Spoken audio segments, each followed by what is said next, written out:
안녕하세요. 김성길 목사와 함께하는 사람 이야기입니다. 이 시간 제 22회가 되겠습니다.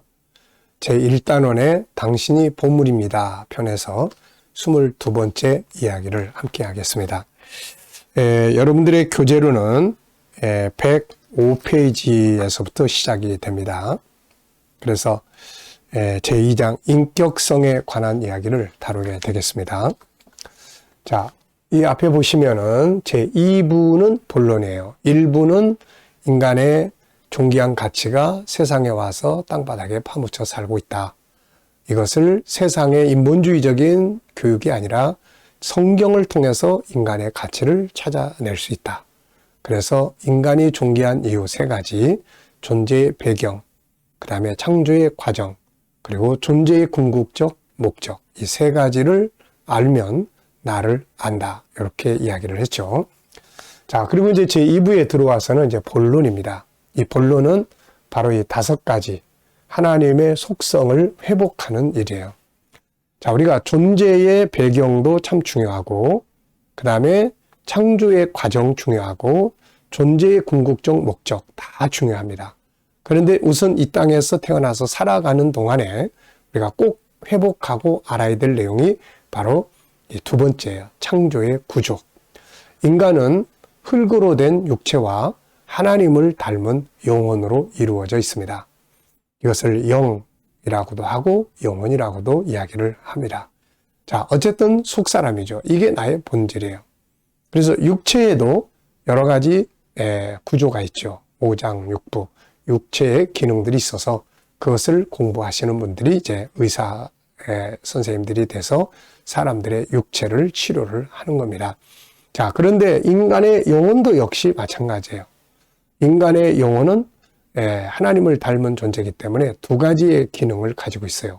첫째는 하나님과 하나 되어야 하는 기능이 있고, 또 하나는 세상을 다스리기 위해서 내 안에 하나님이 담아놓으신 하나님의 속성, 하나님의 성품, 하나님을 닮은 속성들을 그것을 찾아서 훈련하는 겁니다. 하나님과 하나 되는 일, 또 하나는 내 안에 있는 하나님의 속성들을 찾아서 훈련하는 일. 이걸 통해서 세상을 다스릴 수가 있게 되는 거거든요. 자, 그래서 인간 속에 들어있는 하나님의 속성을 우리가 5가지를 정리를 합니다. 첫째는 유일성, 2번째는 인격성, 3번째는 거룩성, 4번째는 사랑성, 5번째는 영혼성. 이게 우리 영혼 속에서 본능처럼 작동을 하고 있는 거예요. 그래서 이거를 알고 나면은 이 사람이 왜 이러는지를 이해할 수가 있게 되는 거죠. 자, 그래서 우리가 앞에서 지난 시간들을 통해서 유일성 안에 있는 3가지 기능을 살펴봤어요.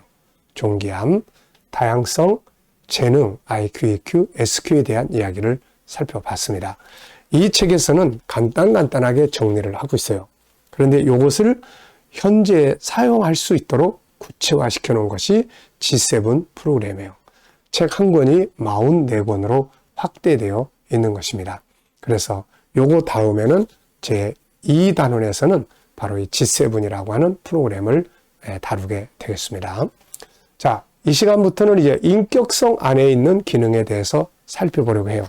자, 인격이라는 말은 이런 뜻입니다. 사전을 보시면은 인격이라는 말은 추상적인 용어인데, 인격이라는 말은 이런 뜻이에요. 독립적인 존재. 어디에 귀속되지 않고 독립되지 않고 자유하고 생각하고 도덕적인 존재를 인격적인 존재다. 이렇게 이야기를 합니다. 그래서 동물은 인격적인 존재가 아니에요. 동물은 생각하지 않습니다. 동물은 자유한 존재들이 아니죠. 무엇보다도 생각하거나 도덕성이나 이런 건 상관이 없는 존재들입니다. 이거는 하나님을 닮은 영혼을 가지고 있는 인간만이 가질 수 있는 부분이에요. 자, 그래서 우리가 이 속에는 이 3가지 기능, 그러니까 인격 자유하고 독립적이고 거룩하고 이건 하나님입니다. 그래서 하나님은 여호와라는 이름을 가지고 계세요.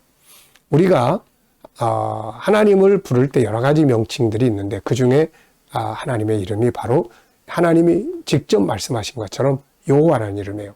이 여호와 증인들이 이걸 사용하면서 이단들이 사용하다 보니까 우리가 잘 사용을 안 하는 경향이 있는데, 근데 우리 아버지 성함이 여호와예요. 뜻은 스스로 계신 분입니다. 스스로 계시고 생각하고 자유하고 윤리와 이 거룩성이 있으신 분, 이 하나님이에요. 그래서 그분의 이름에, 여호와의 이름 속에서 인격성이라는 것을 우리 안에 담아 놓으신 거예요. 그래서 하나님은 인격적인 분이시죠. 신성을 가지신 인격자, 자유하시고 독립적이시고 그 다음에 도덕적이시고, 이거를 우리 안에 담아 놓으신 거예요. 그래서 우리 인간도 우리 안에 인격을 가지고 있는데, 이 인격의 특징을 세 가지로 정리를 하고 있습니다. 그 첫째가 바로 생각의 기능이에요. 생각의 기능. 이 생각의 기능이 보물입니다. 이게. 인간은 기계가 아니에요. 하나님께서 사람을 처음 만들어 놓으시고 처음으로 과제를 주신 것이 있는데, 그게 뭐냐면은 동물과 새들을 불러다 놓고 이름을 지어보라는 거예요. 하나님 이름을 다 지어서 명패를 갖다 이름표 붙여주라는 게 아니라 인간에게 다 데려다 주면서 지어봐. 네 속에는 이걸 지을 수 있는 능력이 있어. 뭐 가지고 짓습니까? 생각하는 거 가지고 짓는 거죠. 그래서 이 생각이라는 것은 살아서 움직여야 돼요. 생각. 이 사람이 생각이 기계화되면 안 됩니다. 아이들을 교육할 때도 그래서 자꾸 지시하고 명령하고 이건 기계화되는 거예요. 그런데 아이의 생각을 묻고 스스로 생각해 갈 수 있도록 만들어주는 것은 이게 바로 생각을 활성화시키는 거예요. 안타깝게도 요즘에 우리 아이들은 생각이 자꾸 기계화돼 갑니다. 뭐 스마트폰, 또 뭐 영상, 여러 가지 그런 어떤 그것들에 의해서 자기 생각이 죽어가는 거예요, 이게. 그래서 우리가 생각의 기능을 활성화시킬 수 있도록 교육하고 그런 프로그램을 만들어서 하는데, 그래서 그런 걸 위해서 이 GTS 묵상집이 만들어진 거예요. 그림 분석 5가지. 이것만 잘해도 생각의 기능이 막 살아서 움직이는 겁니다, 이게. 사람은 생각하는 만큼 살게 돼 있어요. 그래서 인생을 바꾸고 싶으면 생각을 바꾸면 되는 거예요. 내가 뭔가를 하고 싶을 때 생각을 바꾸면 답이 없는데 답이 보이는 거죠. 그래서 사람은 생각하는 만큼 살게 돼 있습니다. 그래서 생각을 할 줄 아는 사람으로 만들어야 되는 거죠. 그게 교육의 가장 중요한 부분이에요. 그래서 이제 생각을 하되, 우리 인간은 죄성을 가지고 있어요. 창세기 1장 27절에 있고 창세기 1장이 있어요.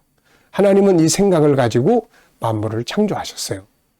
이 천지 만물이 먼저 하나님의 생각 속에서 나온 거죠, 다. 마찬가지로 하나님은 이 생각의 기능을 우리에게 주시면서 이걸 가지고 세상을 다스리라고 하신 거예요.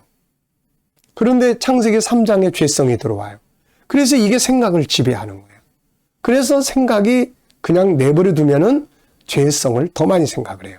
우리가 뭐 할 때 뭘 생각을 자꾸 하는 사람을 보고, 야, 넌 뭐 생각을 이렇게 5만 가지 생각을 다 하고 사냐 그러잖아요. 실제로 인간은 하루에 5만에서 6만 개의 생각을 하고 산다고 합니다. 그런데 중요한 것은 이 중에서 75%가 부정적 생각을 하게 된다는 거예요. 그러니까 죄성이 더 커져 있는 거죠. 그래서 이 생각이라는 것을 다스리지 않으면은 이거를 그냥 내버려 두는 순간 안 좋은 생각들을 더 많이 하게 되는 거예요. 아이들의 생각을 딱 놓고 보면 안 좋은 생각을 더 많이 하겠어요? 좋은 생각을 더 많이 하겠어요? 그래서 잠언 4장 23절에는 바로 생각을 다스려라.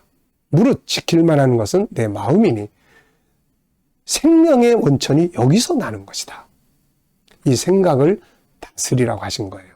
이 생각의 기능 속에는 정보가 들어있죠. 과거, 현재, 미래를 초월할 수 있는 기능이 들어있죠. 창조할 수 있는 능력이 들어있죠. 또 어떤 모든 것을 결정하고 할 수 있는 것들이 들어있죠. 또 답이 들어있죠. 감정을 만들어내죠. 이 생각은 엄청난 기능을 가지고 있는 거예요. 그래서 우리 G7에서는 이 한마디가 책으로 2권이나 만들어져 있습니다. 생각하는 방법들을 다루고 있고 생각해야 될 것들을 다루고 있고, 여기서 창의력이 나오고 여기서 아이디어가 나오고 다 그러는 거예요. 그래서 정말 중요한 것은 생각의 기능을 활성화시킬 수 있어야 된다. 세상을 다스리라고 주신 이 능력을 우리가 잘 활용할 수 있어야 되는 거예요. 그래서 아이들도 그냥 내비두면 생각하는 기능이 작아져 버립니다. 제한돼요. 기계화돼요. 그래서 이거를 자꾸 질문을 통해서 아이의 생각이 움직이게 하고 생각을 키워가고 또 좋은 정보들을 통해서 멋진 생각들을 할 수 있게 하고 죄의 생각은 다스릴 수 있게 하고 이런 교육과 훈련이 이루어지게 되는 거예요. 여러분, 삶이 힘들고 어렵지만 생각이 바뀌면 그게 희망이 되고 능력이 되고 축복이 될 수가 있는 겁니다. 생각을 바꾸면 다 바뀌어지게 되는 거죠. 자, 이 시간에는 첫 번째 기능으로 인격성의 첫 번째 기능, 우리 안에 하나님이 담아주신 세상을 다스리라고 담아주신 생각의 기능에 대해서 살펴봤습니다. 더 자세한 것은 이제 다음에 나오게 될 이제 G7 훈련에서 생각에 대해서 하나하나 살펴보도록 하겠습니다. 이 시간 말씀 여기서 마치겠습니다. 감사합니다.